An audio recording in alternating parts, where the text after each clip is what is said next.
and his imagination and his conscience by asking questions such as, what is this situation asking of me, instead of, what do I ask of it? Why are they doing this to me?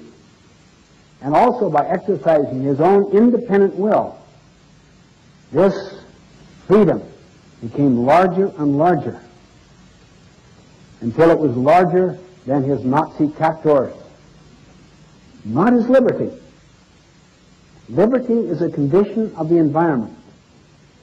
Liberty is a condition of the externals. Freedom is a condition of the person, of the internals.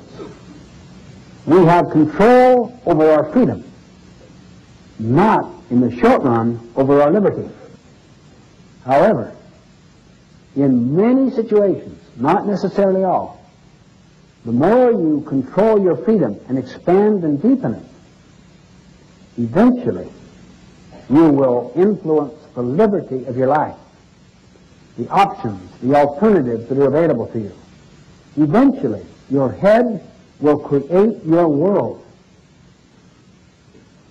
Your response to the stimulus will eventually influence the stimulus. And to some degree, he experienced that. He also had the hypothesis, or tried to look at the hypothesis. What enabled these people in the death camps to survive? Is it their survival skills? No. Is it their intelligence? No. Is it their health? No. Those things were eventually equalized, lost. Helped a little initially, but eventually they were gone. Is it their family structure? No. The thing that enabled survival was a vision of the future, a sense of meaning about a work yet to do, a contribution yet to make. And this became the basis for his brilliant autobiographical account of these experiences called Man's Search for Meaning. Even a friend of his was so miserable he wanted to commit suicide, and Frankel pressed him, why don't you? He said, because if I predeceased my wife, it would make her so unhappy and miserable, and I love her so. That alone gave him meaning to survive. And he would constantly ask the question, what is life asking of you in this situation?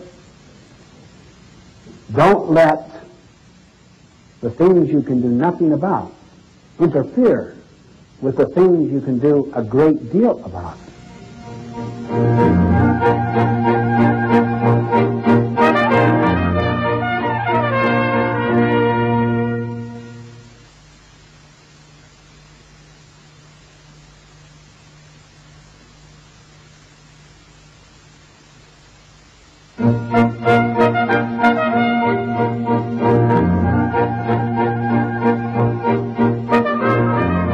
One time, my brother and I were going down a canyon road with a cousin. He was chopping wood, had this axe. There was a rattler. Started chasing it. Started chopping at it. Eventually cut it in two. The front bit him right here, at the crook between the forefinger and the thumb. So many ways he could have responded. He could have chased that poisonous snake and driven the poison to the heart. He was smart, quick, proactive, subordinated feelings to values, got the blood out as fast as he could. Many people get hurt by someone. It does hurt them. But the real injury is going after the person, going after the snake. That's what drives the poison to the heart. It's not what people do to us that hurts us in the most fundamental sense. It's our chosen response to what they do to us that hurts us. Reactive people want to get back. They want to get even. They gather people around them that massage their heart and validate them. And give them additional evidence to justify them and to condemn someone else out there who has done this injury. A lot of people gather together daily and confess the sins of their bosses. It becomes the fabric, the content of the coffee break and the lunch. Highly reactive. Proactive people learn to get the poison out and to move on. To forgive, to forget. Resentment means to live it again and again and again, and to fester, feed upon it. The net effect is to get filled with negative energy, to polarize, to seek self-justification, to look for data. That which we want to believe can easily be supported by data. The way you interpret data, as Eleanor Roosevelt put it, nothing can make you feel inferior without your consent. As Gandhi put it, no one can take away your respect unless you give it to him. Proactive people who act on the basis of their values, their purposes, their vision, don't give their power away, their freedom, their power to choose, to other people's weaknesses.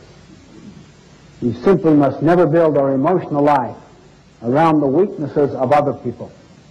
Otherwise, we disempower ourselves and empower their weaknesses to continue to mess our life up. This is heavy-duty stuff, particularly for people that have had years and years of explaining away their misery in the name of somebody else.